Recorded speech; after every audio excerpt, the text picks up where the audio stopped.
On BBC World News, John Simpson speaks to residents of and visitors to China's wartime capital of Chongqing, mercilessly bombed by the Japanese during the Second World War, and now the biggest metropolis in the world.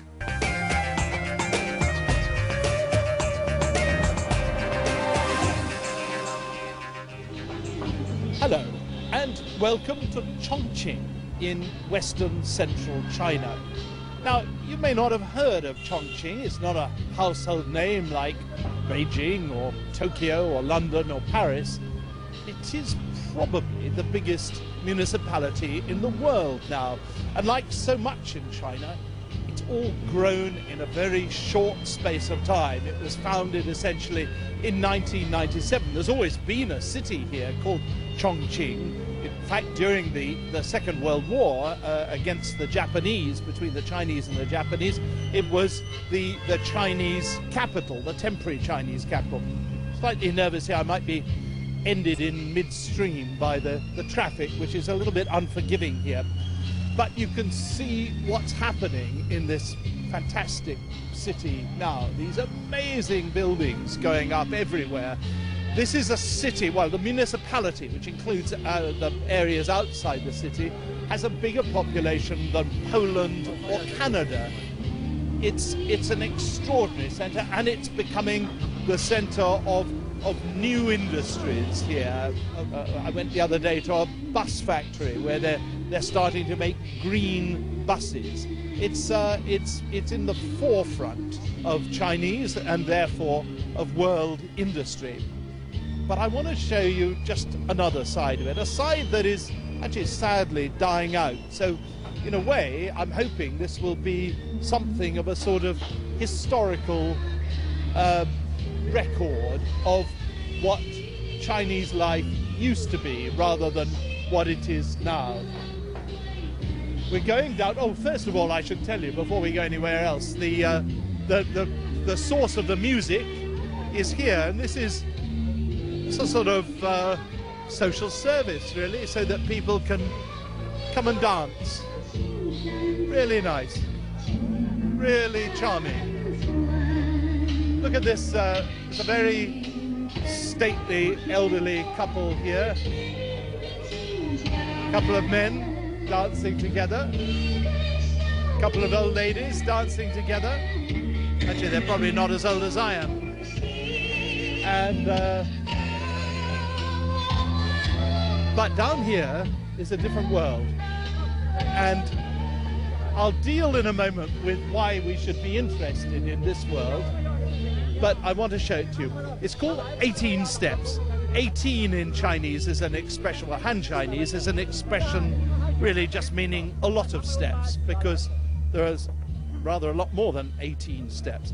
Now, I have to say, this is going to be one of the most dangerous Simpsons worlds ever recorded, and the cameraman is in serious danger of his life walking down here sideways, not being able to look where he's walking. I at least can walk here.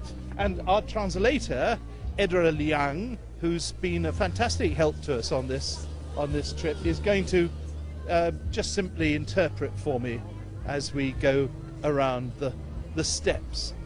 The fact is, this is all just about to be knocked down, probably in the next few weeks or so. And it's a part of old China, it's a part of old Chongqing, of course, the important part, but it's a part that's completely dying out. I don't think it's very beautiful or anything like that, and most of the houses are fairly new, certainly since the founding of the communist state in 1949. But it's just got so much vibrancy. When you walk down here, you feel you're at the very heart of China as it's been for 5,000 years, a country with such strong traditions that it's not really possible to break it. I'm going to have to walk carefully here because, as you can perhaps see, there's oil and God knows what on the ground, and it's all very careful. Again, I just want to stress, very different from modern Chongqing. What's he doing, Edward? What is all this? Oh, this is a fortune telling. This is a fortune teller. Basically, I think he just by using some principles from Taoism to help people know about their future. I see. Well, I'd like to know what mine is. Pretty short, I should think. Okay. I like his hat with the yin and yang symbol on it. That's very good. So what's he writing down there, I wonder? His lucky numbers or something? Perhaps he's writing down his email address. I think it's birthday. Oh, yes. Writing down his birthday. Yes. So you need to know which year, in which month, and which day you were born. So from that, the 8 figures, they can tell your what's your destiny like. Well, I once had my fortune told. I don't believe in any of these things. I'm a deep skeptic, but I had my fortune told by a fortune teller, a Chinese fortune teller, and he foretold that I was going to have a son. And at my advanced age, I have a son who's now 4 years old. I didn't think I'd believe him. I didn't think it could be true. It's just that every set of steps, every flat place down these 18 steps, there are little stalls. There's everything. I mean, here I don't think I've ever seen this before. There are just these little styluses from phones. It's from mobile phones.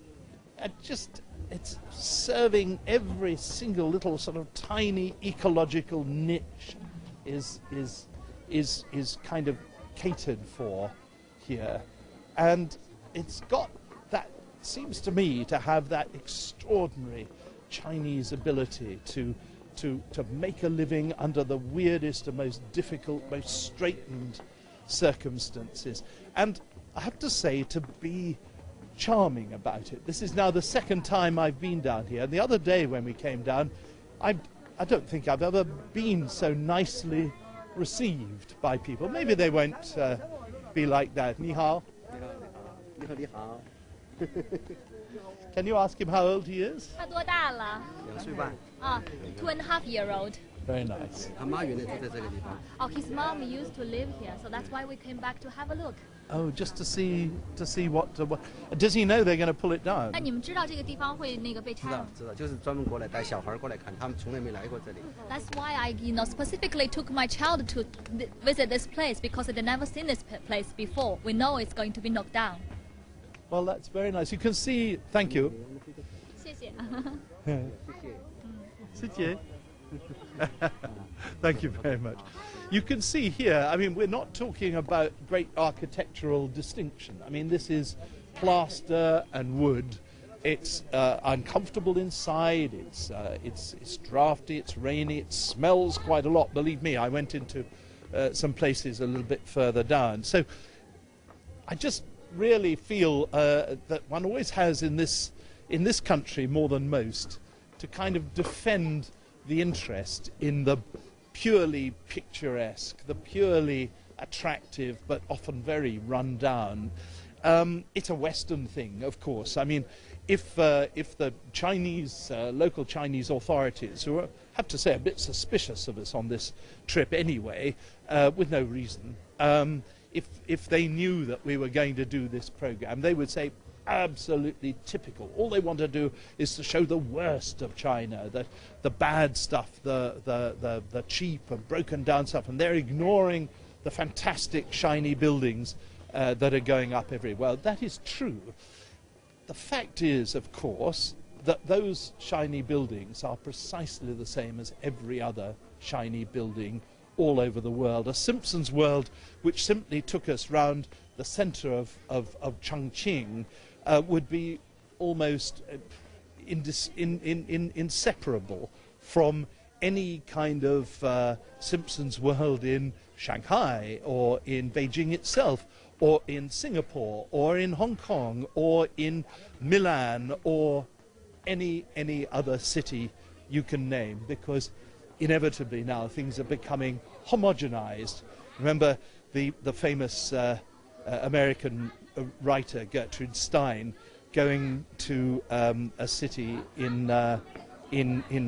California and saying there's no there, meaning there's nothing that distinguishes that place from any other place. And we're living in a world where there is increasingly no there. This, well, I'll never forget it, like the chap we just chanced to speak to. Can we speak to this lady here? It's a bit rough to stop her when she's got to go up. Can you just ask her, does she know that they're going to pull all this down? 您好，您住在这里吗？你知道这个地方要被拆掉了吗？知道，应该会拆吧。 We're not living here, but we know it's going to be knocked down. It's going to happen. What does she think? Is she glad to see it go? 那你觉得这块地区被拆掉，你感觉怎么样？哎，走习惯了，好像拆了就不怎么习惯吧。 We'll probably yeah. It will take a while for us to get used to the change, since we've been like walking on the street for so long. So it will take a while for us to get used to it. Yes, once it's gone, it's gone. Thank you very much. Traffic, which is a little bit unforgiving here, but you can see what's happening in this fantastic city now. These amazing buildings going up everywhere. This is a city, well, the municipality, which includes the areas outside the city, has...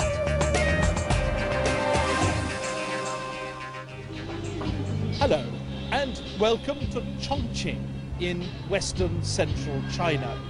Now, you may not have heard of Chongqing. It's not a household name like Beijing or Tokyo here, called Chongqing. In fact, during the Second World War against the Japanese, between the Chinese and the Japanese, it was the Chinese capital, the temporary Chinese capital. Slightly nervous here, I might be ended in midstream by the Tokyo or London or Paris. It is probably the biggest municipality in the world now. And like so much in China, it's all grown in a very short space of time. It was founded essentially in 1997. There's always been a city. Now on BBC World News, John Simpsons speaks to residents of and visitors to China's wartime capital of Chongqing, mercilessly bombed by the Japanese during the Second World War, and now the biggest metropolis in the world.